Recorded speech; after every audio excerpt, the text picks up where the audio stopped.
Les vautours rôdent autour de Dakar. Ousmane Sonko a enfin été placé en détention provisoire pour des raisons politiques.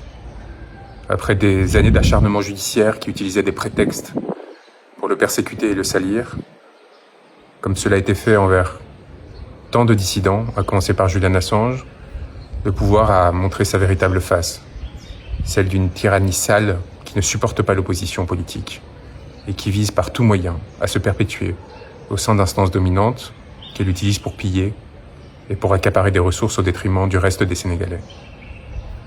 C'est avec un sentiment de dégoût et de vilainie très fort que j'ai accueilli cette nouvelle et la démonstration encore une fois que l'appareil judiciaire sénégalais n'était pas en mesure de faire respecter l'état de droit face à la volonté toujours plus écrasante de ses dominants et de ses instances politiques. Alors je vous dis tout cela depuis Dakar.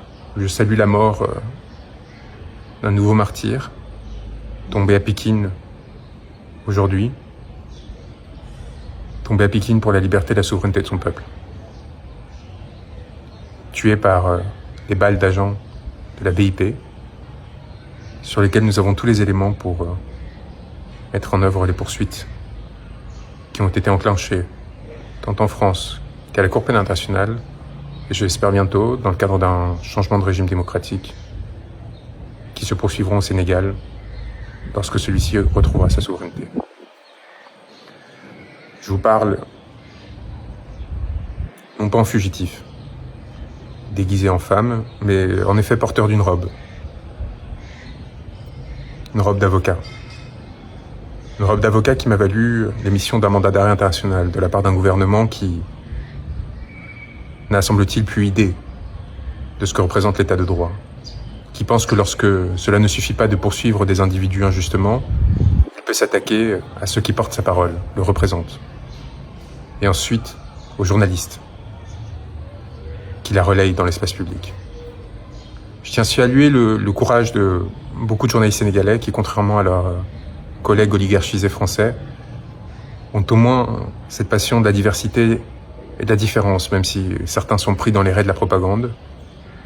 J'ai lu encore des insanités à mon sujet, comme quoi, dans Le Monde, journal qui appartient à l'oligarque que l'on sait, qui censure les articles ou les papiers lorsqu'ils me sont trop favorables, ils savent de quoi je parle, et à l'inverse, tente de salir chacune de nos initiatives et raconte des anecdotes absolument délirantes, comme quoi on serait en fuite, changeant de maison en maison au sein de Dakar, sans téléphone laissé à Paris.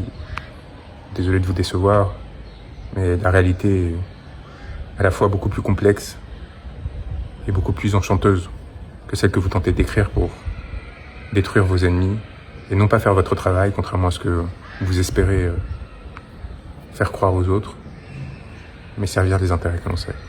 Nous sommes ici sereins, travaillant dur, pour nous assurer du respect des droits des personnes qui se sont engagées dans ce territoire pour leur liberté et leur souveraineté, et constatant une forme d'inertie assez sidérante de la part d'une part de la communauté internationale, mais également de la France, mon pays, qui détient une base militaire à quelques mètres du lieu où je suis, et qui craint probablement de la perdre, et qui, par crainte de la perdre, est prête à s'asseoir sur tous les principes qu'elle a revendiqués ces dernières années, et qui ont fait son prestige et sa valeur au cours de l'histoire. Cette France qui n'a eu aucun mot pour dénoncer l'arrestation d'Ousmane Sonko. Cette France qui a participé à sa persécution en soutenant le mandat d'arrêt émis à mon encontre. Cette France qui, encore aujourd'hui, se tait sur les 60 morts, qui depuis mars 2021 et les milliers d'arrestations et de blessures ont atteint au peuple sénégalais alors qu'il manifestait pour défendre ses droits, et en particulier son droit d'être représenté librement dans le cadre d'élections démocratiques. Alors c'est sûr qu'en France, on n'est pas habitué à des peuples qui luttent pour la démocratie, tout simplement parce que notre démocratie a été tellement avariée par ces jeux oligarchiques, par ces compromissions successives, par ces distorsions institutionnelles, qu'elle a perdu tout goût à la liberté et à la démocratie. Et alors, quand elles voient un peuple se lever, son élite, ses petits gouvernants, voient des échos de luttes passées, qui ont pourtant fondé notre régime, et qui ont trouvé de glorieux épisodes depuis, y compris au sein des Gilets jaunes, et bien avec l'inquiétude des dominants qui craignent pour leur position et la défense de leurs intérêts. Je les connais, ces médiocres, et je les ai assez fréquentés pour savoir ce qui explique leur attentisme, leur indifférence et leur soutien larvé, puissant, à l'encontre des régimes qui tuent, qui pillent, qui violent. Est-ce que c'est pour cela qu'il faut se donner à des mains étrangères, à d'autres acteurs opportunistes qui tentent de se saisir de ces opportunités? Non. Il faut en profiter pour garder sa dignité, réclamer sa souveraineté et proposer des positions d'équilibre comme celles qu'Ousmane Sonko développait, sans asservissement à l'égard d'une puissance tierce, quelle qu'elle soit, pour et par le peuple. Pour et par le peuple. C'est maintenant le cri qui doit nous unir pour défendre, à travers ce destin et à travers celui de tous ceux qui luttent, nos aspirations à la beauté et la dignité. Courage à tous. On est à vos côtés, très proches. On l'a fait pour vous démontrer qu'on n'était pas dans l'incantatoire, que l'on était aussi capable de prendre des risques, mais aussi, jusqu'au bout, revendiquer la légitimité de nos faits, des gestes, de nos paroles, puisque c'est sur des paroles que nous avons été poursuivis. Notre droit et notre devoir impérieux de porter assistance à ceux qui nous l'ont demandé sans céder à une quelconque forme de pression. C'est ainsi que j'ai toujours exercé mon magistère, c'est ainsi que je continue à le faire auprès des frères qui luttent, de la Guadeloupe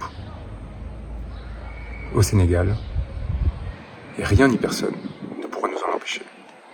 Peut-être qu'ils nous arrêteront, peut-être qu'ils nous empêcheront de mener à bien le travail que l'on mène avec des acteurs de la société civile, politique, des confrères, pour essayer de comprendre les mécanismes d'oppression qui ont amené à la commission de crimes contre l'humanité.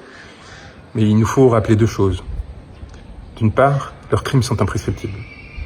D'autre part, le travail que nous avons fait, cette communication Cour pénale internationale, cette plainte auprès des institutions françaises et qui seront, je l'espère, relayées par les institutions sénégalaises dès que ce pays aura repris sa souveraineté, ce travail est fait.